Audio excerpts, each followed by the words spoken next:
ಪಾಕ್ ವಿರುದ್ಧ ಭಾರತದ ತ್ರಿಶೂಲ ಅಸ್ತ್ರ. ಲಾಹೋರ್ ಏರ್ ಡಿಫೆನ್ಸ್ ಸಿಸ್ಟಮ್ ಉಡೀಸ್. ಪಾಕಿಸ್ತಾನ ವಿರುದ್ಧ ಸಮರ ಸಾರಿರುವ ಭಾರತ ನಿರಂತರ ಕ್ಷಿಪಣಿ ದಾಳಿ ಮುಂದುವರೆಸಿದೆ. ಬಾನಂಗಳದಿಂದ ಬೋರ್ಗರೆದು ಬರ್ತಾ ಇರುವ ಬಾಂಬಿನ ಮಳೆ ಪಾಕ್ ನಿರ್ನಾಮಕ್ಕೆ ಮುನ್ನುಡಿ ಬರೆದಿದೆ. ಮಹಾಭಾರತದ ಕುರುಕ್ಷೇತ್ರ ಯುದ್ಧಕ್ಕೆ ಪಾಂಚಜನ್ಯ ಮೊಳಗಿಸಿರುವ ಮೋದಿ ಪಾಕಿಗಳ ದುರಹಂಕಾರವನ್ನ ಬಗ್ಗು ಬಡಿಯುವ ಸಂಕಲ್ಪ ಮಾಡಿದ್ದಾರೆ.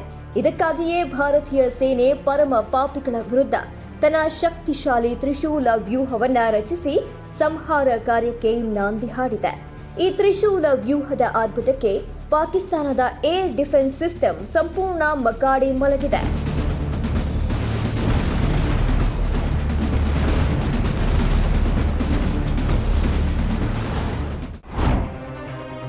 ಭಾರತದ ಬತ್ತಳಿಕೆಯಲ್ಲಿ ಇಸ್ರೇಲ್ನ ಹಾರ್ಪಿ. ದೇಶದ ರಕ್ಷಣೆಗೆ ಟೊಂಕ ಕಟ್ಟಿದ ಸುದರ್ಶನ ಚಕ್ರ.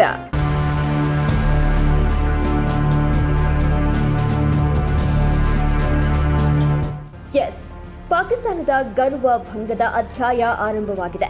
ಉಗ್ರವಾದವನ್ನ ಅಸ್ತ್ರವಾಗಿಸಿ ಭಾರತದ ನೆಮ್ಮದಿ ಕದಡಿದ್ದವರ ಹುಟ್ಟಡಗಿಸುವ ಕಾರ್ಯ ಪ್ರಗತಿಯಲ್ಲಿದೆ. ಹಾಗಂತ ಇದು ಐತಿಹಾಸಿಕ ಸಮರ. 75 ವರ್ಷಗಳ ಇತಿಹಾಸದಲ್ಲಿ ಇದೇ ಮೊದಲ ಬಾರಿ ಪಾಕಿಸ್ತಾನದ ಒಳಗೆ ನುಗ್ಗಿ ಆರ್ಭಟಿಸಲಾಗ್ತಾ ಇದೆ. ಇದಕ್ಕಾಗಿ ಭಾರತದ ಅತ್ಯಂತ ಶಕ್ತಿಶಾಲಿ ಅಸ್ತ್ರ ಹಾರ್ಪಿಯನ್ನ ಬಳಸಲಾಗ್ತಾ ಇದೆ. ಇಸ್ರೇಲ್ ನಿರ್ಮಿತ ಅತ್ಯಾಧುನಿಕ ಡ್ರೋನ್ ಆಗಿರುವ ಹಾರ್ಪಿ ರೆಡಾರ್ಗಳನ್ನೇ ಧ್ವಂಸ ಮಾಡುವ ತಾಕತ್ತನ್ನ ಹೊಂದಿವೆ. ಬಾನಲ್ಲಿ ನಿರಂತರವಾಗಿ 9 ಗಂಟೆಗಳ ಕಾಲ ಹಾರಾಟ ನಡೆಸುವ ತಾಕತ್ತಿನ ಹಾರ್ಪಿ 1000 ಕಿಲೋಮೀಟರ್ ಹಗಲು ರಾತ್ರಿ ದಣಿವರಿಯದೆ ದುಡಿಯುವ ಸಾಮರ್ಥ್ಯವನ್ನ ಹೊಂದಿದೆ. ಇದೇ ಹಾರ್ಪಿಯನ್ನ ಬಳಸಿಯೇ ಪಾಕಿಸ್ತಾನದ ಲಾಹೋರ್, ರಾವಲ್ಪಿಂಡಿ, ಇಸ್ಲಾಮಾಬಾದ್ಗಳನ್ನ ಉಡಾಯಿಸಲಾಗ್ತಾ ಇದೆ. ಕರಾಚಿ ಬಂದರನ್ನ ಛಿದ್ರವಾಗಿಸಿದ INS ವಿಕ್ರಾಂತ್. 2 ಪಾಕಿಸ್ತಾನಿ ಪೈಲಟ್ಗಳು ವಶಕ್ಕೆ.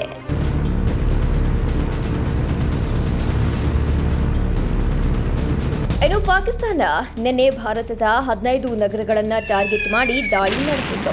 ಪಂಜಾಬ್, ರಾಜಸ್ಥಾನ, ಜಮ್ಮುವಿನ ಮೇಲೆ ಕ್ಷಿಪಣಿ ದಾಳಿಯ ವಿಫಲ ಯತ್ನವನ್ನ ಮಾಡಲಾಗಿತ್ತು.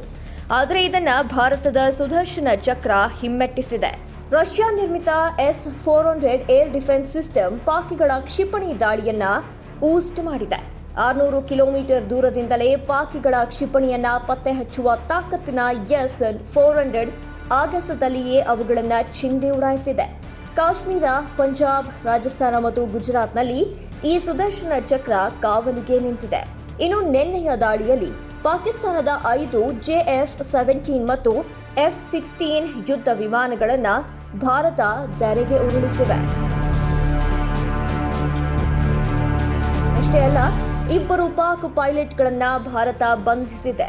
ಈ ನಡುವೆ ಕರಾಚಿಯನ್ನ ತನ್ನ ಟಾರ್ಗೆಟ್ ಮಾಡಿದ್ದ ಭಾರತ ಇದೇ ಮೊದಲ ಬಾರಿಗೆ INS ವಿಕ್ರಾಂತ್ನನ್ನ ಸಮರಾಂಗಣಕ್ಕೆ ಇಳಿಸಿತ್ತು.